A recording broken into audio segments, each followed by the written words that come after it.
Kisah seorang budak dari Ambon yang menjadi pelampiasan nafsu nyonya Belanda. Kisahnya sebagai berikut. Like dan subscribe dulu agar selalu menyimak sejarah Nusantara berikutnya.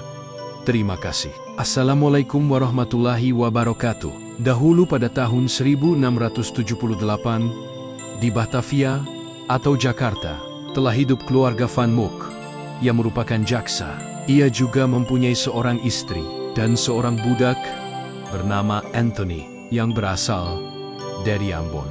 Pada suatu hari, ketika Anthony sedang rebahan di halaman rumah majikannya, ia dibangunkan oleh Margarita. Sang nyonya rupanya mengagumi ketampanan Anthony. Dengan alasan ingin curhat, nyonya besar itu kemudian mengajak Anthony masuk ke kamar sang nyonya. Anthony dipaksanya untuk menemaninya tidur. Margareta sendiri merupakan seorang Belanda yang kesepian, sebab suaminya yang bekerja sebagai jaksa itu sibuk dengan urusannya sendiri, tanpa mempedulikan Margarita. Oleh karena itu, Margarita kemudian melampiaskan kesepiannya itu pada Anthony. Setelah dimasukkan ke dalam kamar majikannya, Anthony seperti gemetaran, takut akan terjadi hal yang tidak-tidak. Sebab sebagaimana umumnya waktu itu, seorang budak yang berani memasuki kamar istri tuannya, maka bisa dihukum gantung, apalagi menidurinya. Tapi nyonya Margarita rupanya sudah kalap. Ketika Anthony diperintahkan untuk menjamahnya, Anthony hanya mematung dan ketakutan.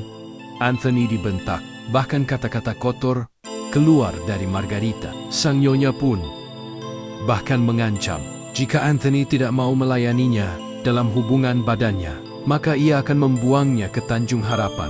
Sebaliknya, jika ia mau melayani sang nyonya, ia akan mendapatkan sirih, anggur, dan 10 gobong emas. Sejak saat itu, hubungan badannya antara Margarita dan Anthony dilakukan berulang-ulang.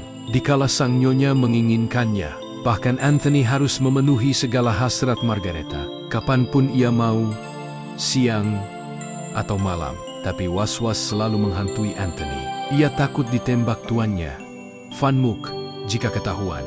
Rasa was-was dan tidak nyaman yang dirasakan oleh Anthony membuatnya gundah. Ia bahkan pernah mengutarakan rencana pembunuhan Margarita pada gundiknya. Namun lagi-lagi, ia merasa takut. Begitulah mental budak waktu itu. Lemah dan tidak berdaya. Yang hanya mereka pikirkan adalah besok bisa hidup atau tidak. Besok akan dibuang atau dijual tuannya atau tidak. Begitulah fikir dari seorang budak. Suatu hari Van Mook muntah-muntah seperti keracunan.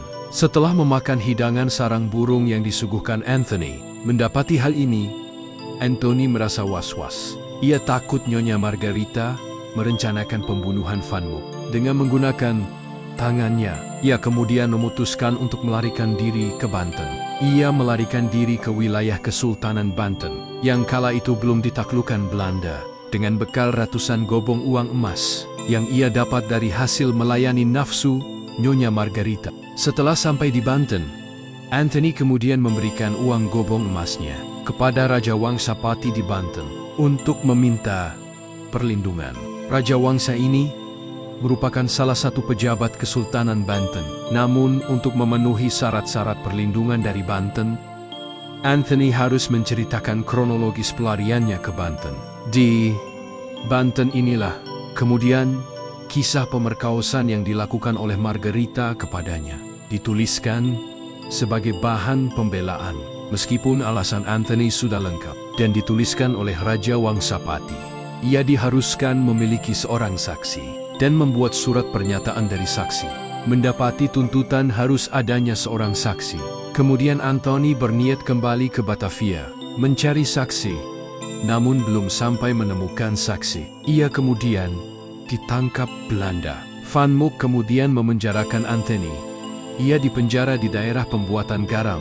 Van Mook, yang sebagai seorang jaksa itu, kemudian juga meminta Anthony diinterogasi. Michael Sloemans, seorang serdadu penjaga, memaksa Anthony untuk buka mulut, serta harus mengakui segala kesalahannya karena telah melarikan diri dan dianggap melakukan pencurian dan rencana meracuni Tuan Mook.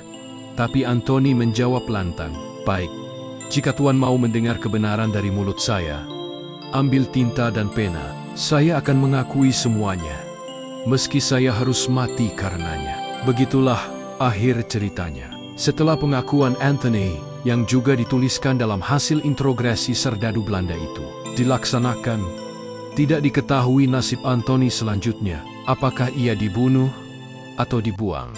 Kisah ini dapat Anda baca pada buku karya Henk Nijmegen yang berjudul Batavia and Koloni Samenleving 17, di Pijlens, Amsterdam, halaman ke-297. Demikianlah sejarah Nusantara kali ini, dan nantikan sejarah Nusantara berikutnya. Terima kasih. Wassalamualaikum warahmatullahi wabarakatuh.